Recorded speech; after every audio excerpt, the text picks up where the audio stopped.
Hello, welcome to today's edition of Pegasus Test. On today's edition, we're covering British 58 pattern webbing. Now, it looks like I'm almost ready to go step off on the Great Yawp, and, well, maybe not just yet, but this is a story about the gear that they were using down in the Falklands, pattern 58. And, spoiler alert, this shit sucks. This is why they lost an empire. Yes, they won the Falklands War, but they lost their empire. And no small part due to this. This stuff is horrible. It's an outgrowth of the pattern 44. And pattern 58 is made of canvas, pre-nylon. I guess they used to call it canvas duck or whatever. But this stuff is like wearing a sponge. Straight up. It just absorbs moisture. And if it gets really, really wet, you can literally feel it shrinking and tightening around you as you wear it. I mean, this stuff is just horrible. If you have the choice between this and Alice gear, you take Alice gear. Hell, if you have a choice between this and US 1956 gear, which is essentially made out of much the same material, take the US 1956 gear. There's not a lot going for this. And I feel sorry for all the Marines and Paras that had to yomp across the Falklands in this stuff. Let's get into it and find out what the components are.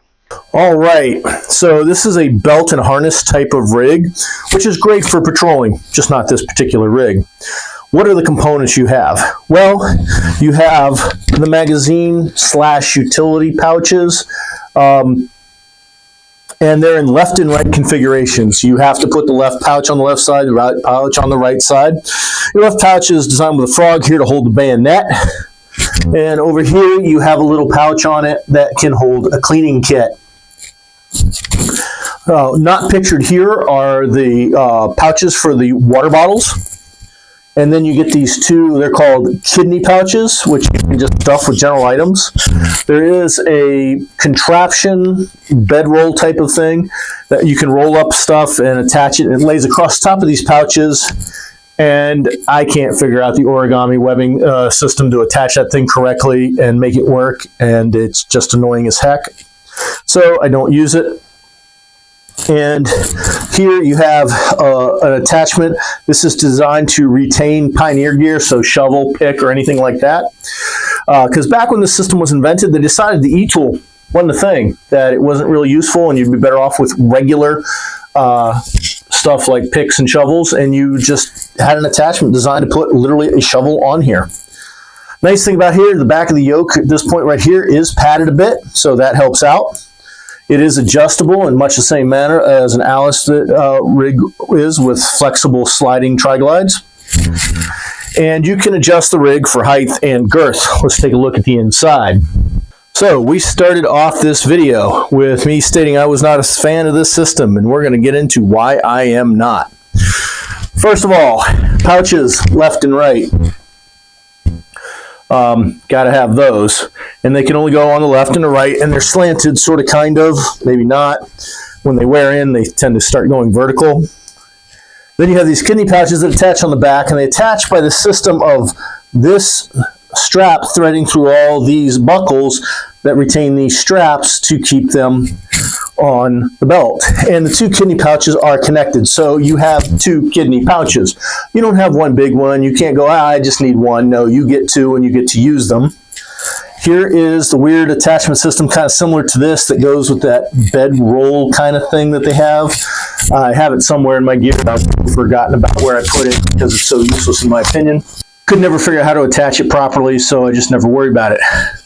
This thing I hate, this attachment system, because every time I use it, I have to take the rig off frequently to make sure it hasn't come undone, and usually I found that part of it has worked its way out. Yeah, I could tape it down, I guess double it over and tape it down, but I shouldn't have to do that. Next thing here is you see is the belt itself is adjusted for girth along these holes right here on each side. And here it's already come undone because it never stays done. And you attach the pouches by metal clips that go into these pockets, similar to the system on the place, but nowhere as substantial. And as you can see at various points, the clips work their way out. In the most extreme example here, this one worked its way out and got bent and wouldn't stay in and jabbed me in the side, that I had to attach this pouch using a section of 550 cord just to keep it functioning.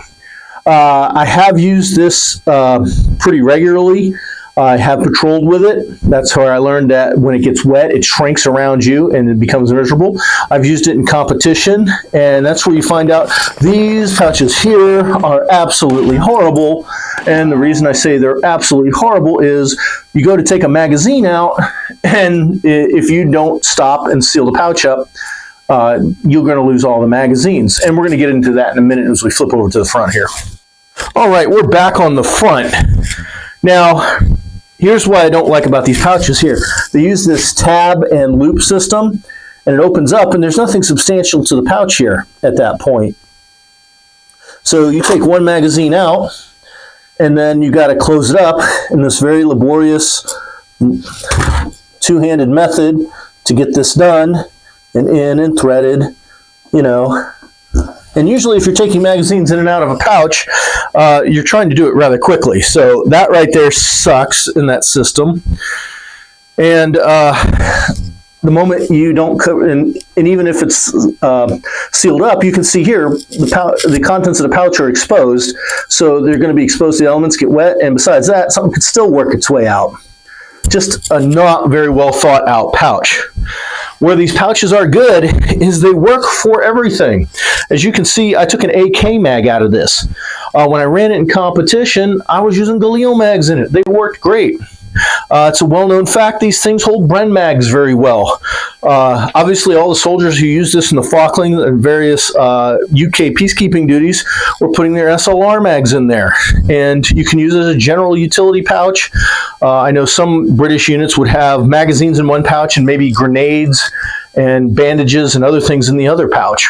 So you do get utility, but it's not very good pouch overall. So useful, but not good.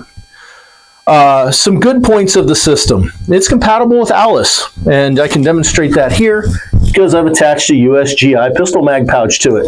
Works just great. Used it in competition. Good setup for it. I've attached US M12 holsters to it in the past. They work out fine.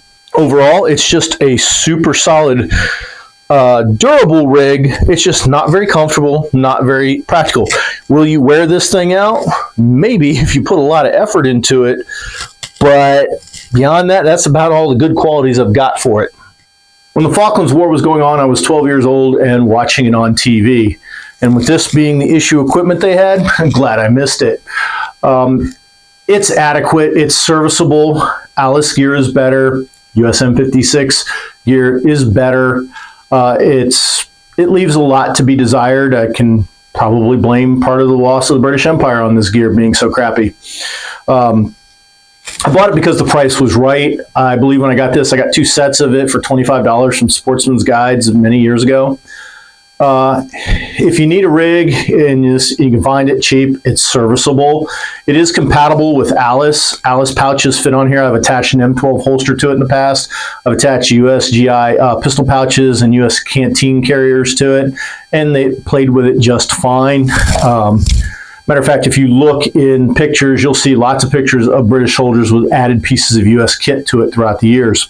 If you don't get a good deal on it, I'd say pass it by unless you need it for LARPing purposes. Otherwise, just about anything else is better. We hope you found this review of the Pattern 58 field gear helpful and informative. Please comment, like, and subscribe, and tune in for future field gear reviews.